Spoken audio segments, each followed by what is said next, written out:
Tama na. Bobo, magaling na. Mapakialam din ito. Papakay na. Ayan. Taga saan kayo? Diyan lang.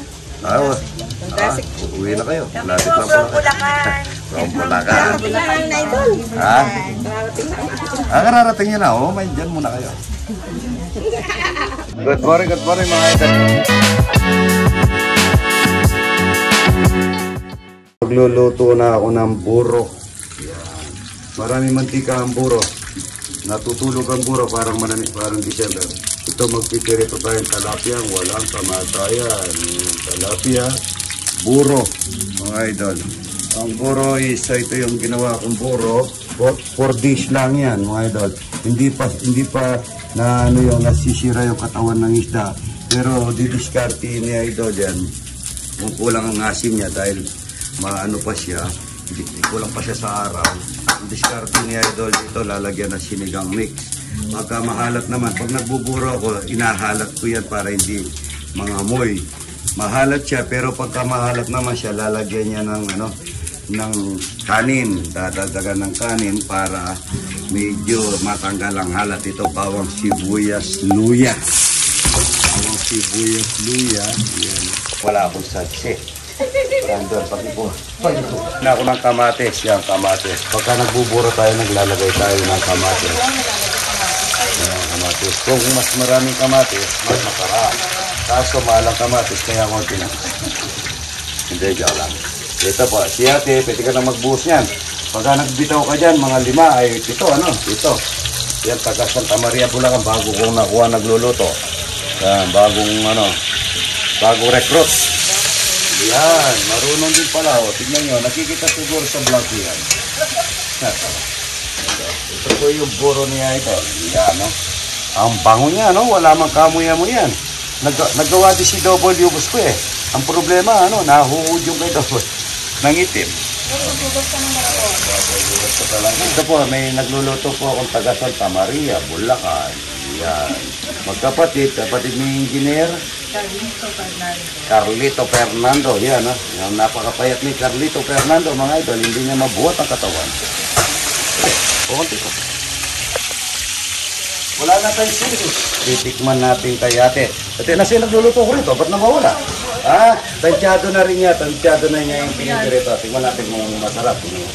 Kung walang na asim o malinamnam na o mahalat. Mahalat po kasi ako magtimpla kaya okay sa akin. May mahalat talaga magtimpla. May matabang. Pero sa palasa mo na. Okay na po sa akin. Asim. Okay lang. Hindi ata alam ang buro nito eh. Patingin ko nga kaya, no? Engineer. Okay na. Pero yung nung nabibili niya, mapakulit. Oo. Magagawa tayo ng buro para mayroon na magaya yung mga gustong gumawa ng buro. Ito po, step by step tayo. Yung kanin na malamig. Kanin na malamig. Ito, wala kaming dalag. Talapia po ang nandito. Wala kaming iodines. Ito na lang asin. Kasi yung asin namin na to, meron nata 50 baht. Yan. Marami akong asin na rinalagay para hindi po masisira yung pagka-isda niya. Hindi siya, yung iba kasi mapaho yung gawa nilang buro. Ito po, maasin yung kay idol. Ang sabi ko nga, pagka mahalat ang pagka-asin niya, mga idol, pagka mahalat, dagdagan nyo lang ng kanin. Pagka naman ang kulang sa asim, lagyan nyo na sinigang mix. Ano lang, kailangan. Ako, mga idol, 4 na araw lang. Ngayon ay dinuluto ko. Pinitek yung po kay Engineer. Pero, sabi niya, masarap na raw. Hindi ko lang alam kung yung iba-iba kasi yung timpla ng lasa ng pagkawe. Marami akong asin. Tapos lalagay ko pa ng konting asin yan. Yan, konti lang. Yung kanin, ito po. Ayan. Good morning. Ito, linagyan ko rin ng konting asin. Hindi, para po hindi siya babaw. Yan, ito po yung may garapon tayo dito na malinis na, sabi ni tita, pero hindi ko rin alam kung malinis na to. Maglalagay tayo ng layer ng kanin. Malamig na kanin, kahapon na sayang ito. Ayan, no? Tapos lalagyan na natin ng talapia. Wala kaming dalag na Yan, talapia na lang muna hanggat wala kaming dalag na. Ang ginagawa namin kasing buro sa dalag, kagaya yung namatay na kamamatay lang. Para hindi sayang yung ano, yung isda, mga idol. Ito lalagyan na natin ng kanin. Marami tayong isda, yung iba konti lang ang isda nila, marami silang kanin. Ayan oh. Maraming asin. Di ba ning mahalat? Pagka mahalat, ang gagawin nyo, lalagyan nyo lang ng kanin. Pagka kulang sa asim sa araw, kasi 4 na araw lang yung sa akin eh. Yung sa akin ha. Pagka 2 araw ito, didiin ko ng kutsara o sandok na maliit. Gaganyanin uli yan pagka po ang sabi doon, dihin, mga idol, dihin yan. Buro-buroy. Masarap. Dapat pagka nagbuburo tayo, dapat yung isda natin, mga idol, yung wala siyang kadugo-dugo at saka yung maitim. Para hindi siya uhurin. Mayroong inuhud na ginagawang buro. Para tumagal. Pagka gusto mong tumagal, lagay mo sa rep. O kaya, gisa mo na kagad, tapos i-rep mo. Hindi naman masisira yan. Basta magandang pagka-rep niya. Dinidiin na ganyan. Ayan na. Kakulang sa asin yan. Dagdagan natin ng asin. Yan.